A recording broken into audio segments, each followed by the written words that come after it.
right, good Wednesday evening, everyone. It is Weather for Weather Geeks time. A warm, even hot day today. It was our hottest day in quite a while. So we'll start out today looking at today's impressive numbers. And we'll talk about, of course, what's going to transpire over the next couple of days. And we'll look at the longer range later in this video. But 86 officially at the airport today. That was our forecast. So we did well forecasting-wise today, and that was 10 degrees above the average. Now, of course, nowhere near a record. Records as we get into June are generally going to be north of about 95 degrees, and the record on today's date is 98, set in 1934. The record low, a little more recent, back in 1977.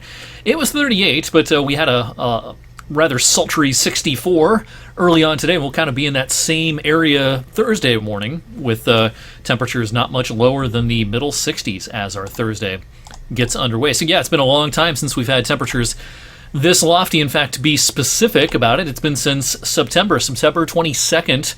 The last time we had a high temperature of 86 or warmer. That's 255 days, or about 8.5 months, roughly.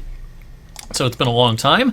We're not going to see an 86 or higher again for some time. I think we'll be around 83, maybe 84 in some spots on Thursday.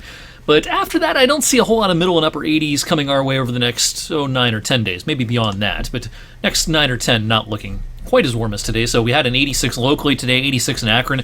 The high in Pittsburgh was also 86. Wheeling did 84, and New Philly did 88 degrees this afternoon. Opening evening underway at Eastwood Field. The Scrappers getting the season going against the State College Spikes. And yeah, it's a warm but dry evening. Still have that haze in the sky. You know, the wildfire smoke is certainly not as thick over our area as it has been off to the north and west, but it is thick enough to create a noticeable haze in the air, particularly at the start of the day, around sunrise, and again, particularly towards the end of the day, as we get close to sunset. I think from here on out, once we get through tonight, the wildfire smoke will not be too much of a story here across our region, but the air quality low enough when you combine the wildfire smoke along with some routine summertime pollutants that the Weather Service office in Cleveland last evening did hoist an air quality alert, or a code orange, for much of northern Ohio outside of our TV viewing area. But in terms of the actual weather, we have this sluggish front heading our way, and this front,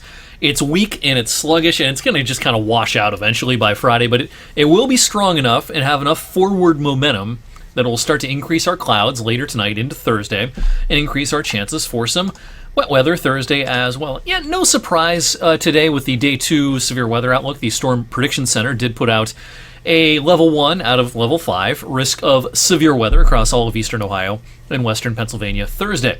This is, one of those situations. I think a lot of this activity is going to be pretty typical, pretty garden variety June stuff, but a couple of more ambitious storms could be kind of rowdy, and we could have some localized wind problems. I can't rule out some hailstones and some of the better storms as well. The main window here is probably somewhere between 3 and 6. It can rain after 6 p.m. on Thursday, but the main threat for a heavier storm is probably somewhere in this late afternoon, very early evening window on Thursday. So here's one model depiction. We get off to a dry start Thursday morning, but I'll stop the clock here 3, 4 in the afternoon. You'll notice the scattered nature of things. This is not going to be one of those things where everyone's going to get a thunderstorm. And in fact, some places may get away largely dry Thursday, but some places could pick up a quick half an inch or even an inch worth of rain if you get under a torrential downpour. The atmosphere will be pretty juicy. The dew points are going to start to come up. Today was a warm day. Tomorrow will be warm, not quite as warm as today, but the dew points will be a little higher tomorrow. So there'll be some atmospheric moisture to squeeze out, that is for sure. So while the coverage is not going to be 100% tomorrow afternoon, there's a good chance that at least the majority of neighborhoods see at least one shower or one thunderstorm before the afternoon and evening is through. Again, this front kind of washes out and is not, much of an ongoing concern on Friday on the weather maps. But that being said, the day could start with a round of showers, and there could be some showers trying to reemerge in the afternoon. Enough instability in the atmosphere. I'll kind of stop the clock here mid-afternoon on Friday. Enough instability. Some showers will try to crop up. There might be a thunderstorm, but I wouldn't expect a lot of lightning and thunder on Friday.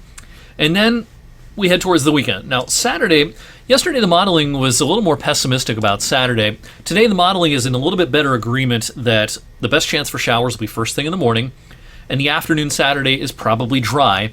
Now, that being said, this front will kind of stall, and there may be a little ripple of low pressure along it that brings a couple of showers to parts of eastern Ohio and western PA Saturday night, and maybe first thing Sunday morning.